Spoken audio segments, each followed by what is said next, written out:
That sounds good,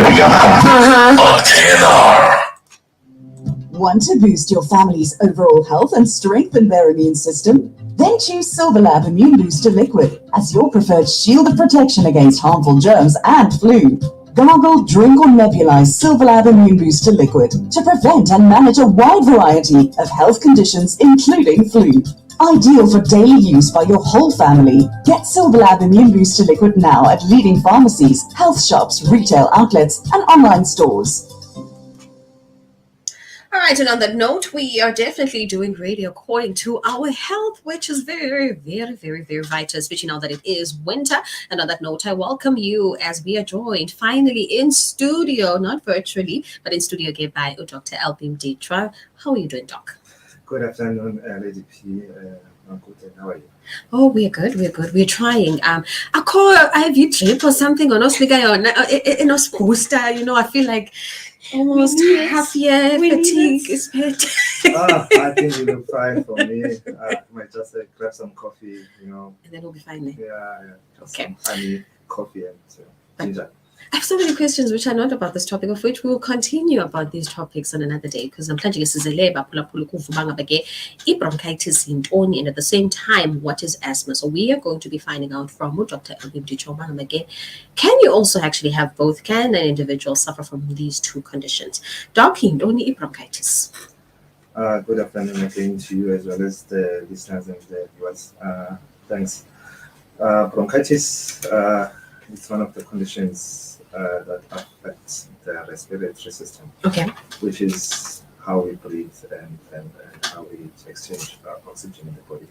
From the word bronchi, which is part of the branches of the respiratory tree that takes the air from the mouth and the nose and it down to the lungs.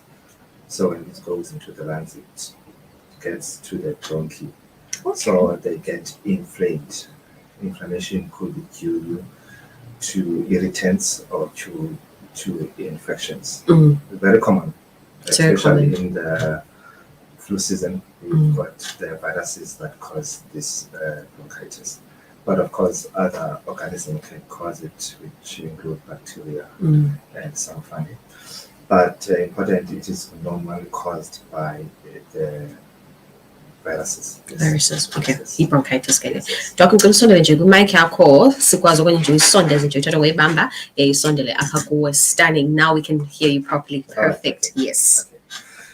Okay. And then what happens when you get this infection or inflammation is that the walls within the bronchi, they get inflamed. They attract some of the inflammatory responses that makes it very swollen.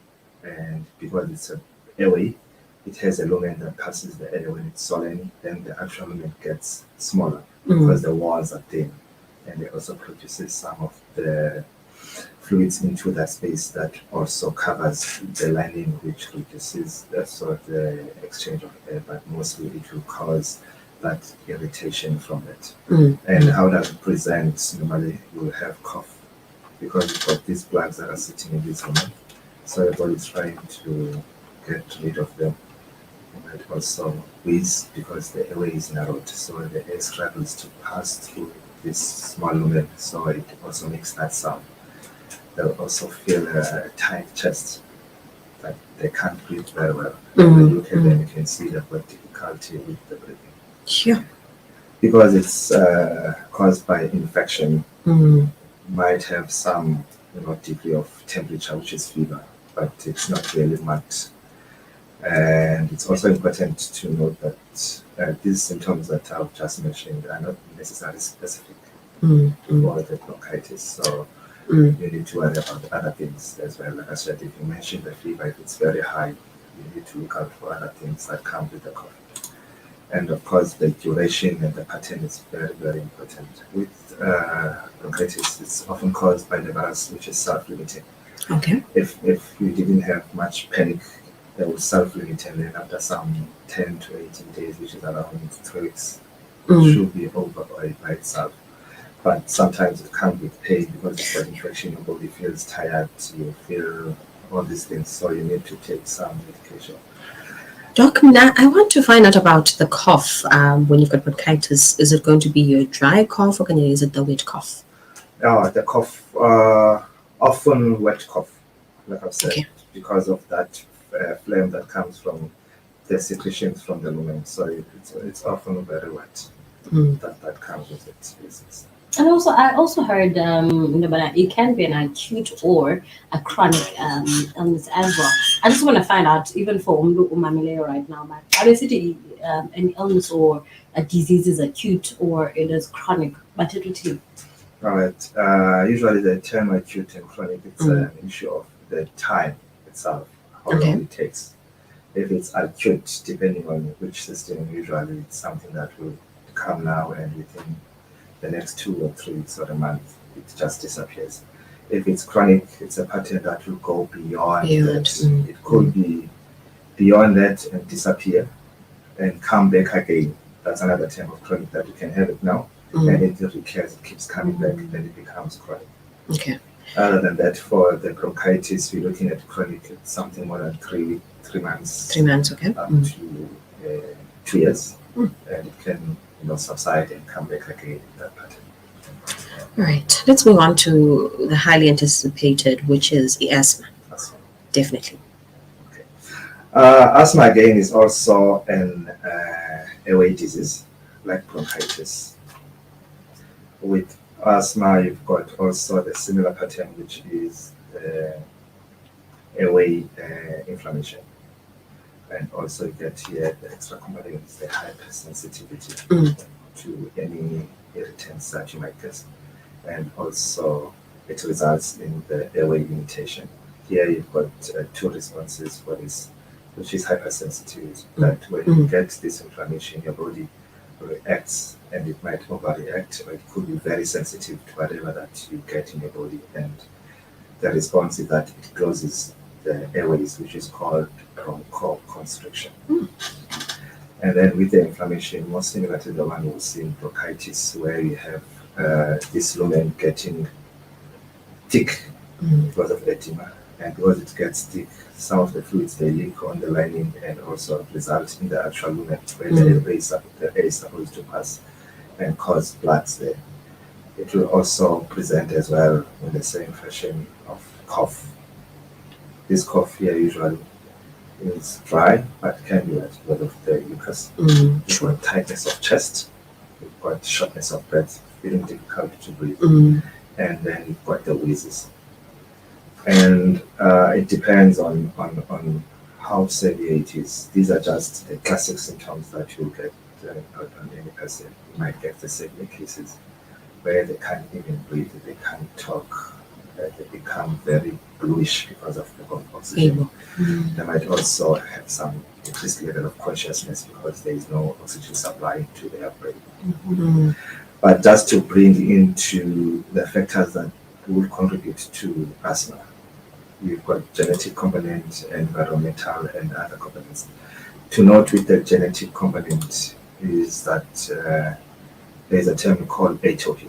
Which means if someone is susceptible to getting the asthma, will be termed as atopy. And then the other group will be non-atopy. With atopy, it means you've got the genetic susceptibility that you will get asthma or allergic reaction. Your reaction will be very, hyper or exaggerated, and this will be accompanied by something like your eczema, will have allergic rhinitis as part of the holistic atopic group. And asthma is one of those. So with this group, they're most likely to get asthma very early in the childhood because they're susceptible. And then you get the other group, like I said, atopy. Yes. Then you've got environmental factors that we can classify them broadly into 3, where you've got indoor, outdoor, as well as occupational factors. With the indoors, you are looking at things that you use in the house. You can have a floor rack that helps the house fight dust, and you have allergy to, if you're using paraffin or gases, those components of it, they create and stimulate your bedding, your linen, the cloth, wall, and all those little dust in the air. They might also trigger that as part of the indoor. with the even in a closed environment, overcrowding, smoking, Yes, closed yes. doors, and all those things, perfumes. Mm. Some of them they might also cause.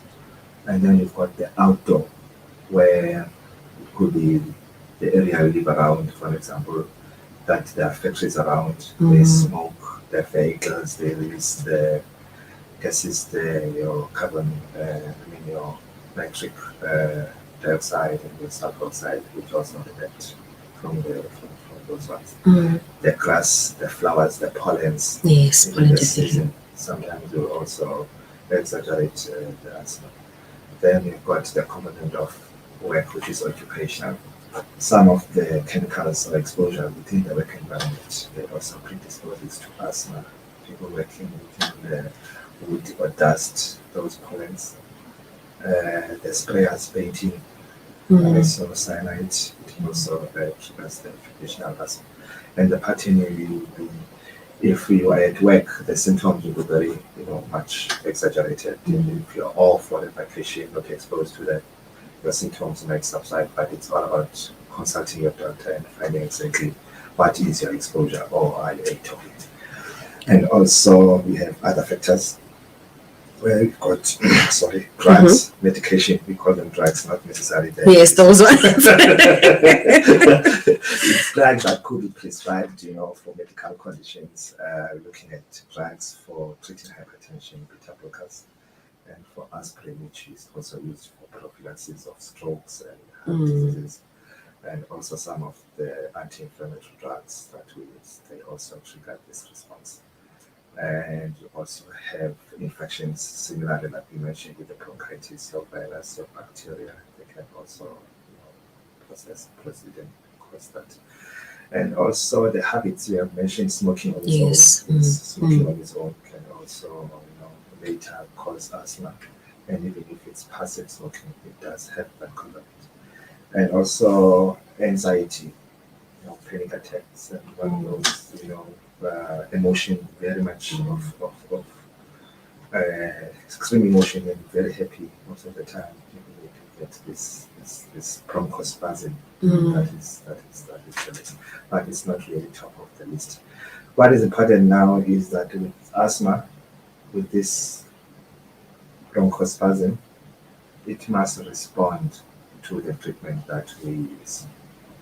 And I think the treatment modalities are targeted at one which is not pharmacological, and what the pharmacological we use medication, just someone being aware of what are the things that cause the asthma very severe, just to be aware if it's allergic to dogs or pollen, some perfumes, spices, cold as well. I can also trigger these things. Smoking is one of those things. So it's very important to know what is that triggers, so you want to avoid it as much as possible. Much as you can. If you have infections or any illnesses, you want to also treat before they start to cause this asthma. The treatment one will be again to the aims of the treatment is to remove all the symptoms or minimize them at all. Because you're shortness of breath, you want to reduce that so that you have exercise tolerance, you can be able to move around and perform some of the activities. And then also to reduce the use of the bronchodilators, which is the medicine that is the goal. In the treatment, you use bronchodilators, which reverse that bronchoconstriction we were spoken about. So they dilate the airways, call them beta receptor agonist. They've got different types in terms of how they work. There's short acting, also you've got the long acting. I think the doctors or the physician will consult will assist with that. And also use the steroids as the mainstay. Are they good? Steroids. Yes. Okay. Yes, they're good because we have inhaled steroids and the oral. In the mild form, we use the inhaled corticosteroids. That means they deliver, you inhale them into the lungs, they work directly where the problem is. Very little will be taken into the system. But in severe cases or acute cases, they might use systemic, put them as IV or into the vein, or you use them oral so that you desensitize the whole body where it becomes very severe. No, because doctors always said, prevention is better than cure. How can we prevent both the bronchitis and also like getting the asthma as well? Is there a way of even preventing such? I think with bronchitis, hand wash hygiene. Yes. When you cough, when you sneeze, you need to wash your hands, use a glove cover, sanitize, open away. Windows, good ventilation. Those are the things, and maybe having some supplements of vitamin C in the seasons would also be helpful. And you do get vaccine for certain flus seasonally. So if you get those, because they are for flu, which is for the viruses. So you get that. With asthma, like I've said, it's a matter of knowing what triggers your asthma, and if you know if you are emotional, it comes. If you know when it's cold, avoid those environments. And where there's infection, you want to treat them as early as possible. I'm just sitting here and I am listening to all this information that I've gathered from you, Doc. You're talking about atopic, and I'm just like, environmental, I'm taking. We're going outside, I'm taking. Here at work, I'm taking off izinto that personally actually affect, because ever since I've always been done also with the side, especially when it comes into those allergies. Just about, I think 2 weeks ago, amane itches.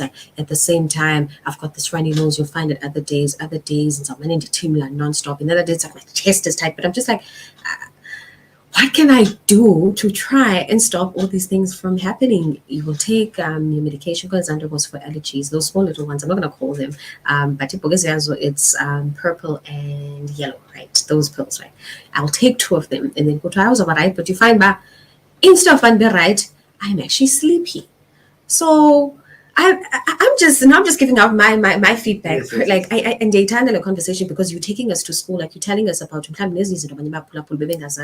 trigger them in terms of maybe it's the cold, maybe anxiety is another one that I did not know could actually be a trigger.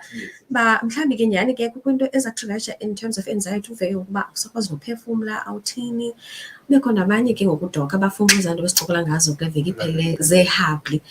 Like, there's just so much that we are actually getting information about today. I'm really, I'm just happy I'm getting this. Your last words, Doc. Just to chip in on what you should do, I think if you visit your doctor clinic, they've got some tests that they will check if are you the type that is very hypersensitive. Okay. That they can give you the feedback and advise you on what to do. There is many developments and treatment to desensitize and give you, immunoglobulins to stimulate that hyperresponse, so that by the time you're exposed, it doesn't exaggerate to cause those. And with the season now, it's cold and it's flu season. People should go and get their jabs for flu, as well as visit their nearest health centers for treatment. Definitely. Thank you so much, Doc, for visiting us, and we hope to see you again next week, because we've got so many of these as it is flu season. Thank you so much, everyone. That was Dr. MDITSHWA, social media doc. With this conversation in any moves on our fanapi. At the moment, I'm on Facebook. It's MDITSHWA. No Instagram, no nothing, just Facebook. All right, it's definitely call it a day. It's just 1 minute before the seas. is going to be coming through from me to you. It has been amazing, Miss Kay. Nothing. It's been amazing from me as well. Also informative, definitely specific. So love, nothing else but love. Right, take it easy, and if it's easy, don't forget to most definitely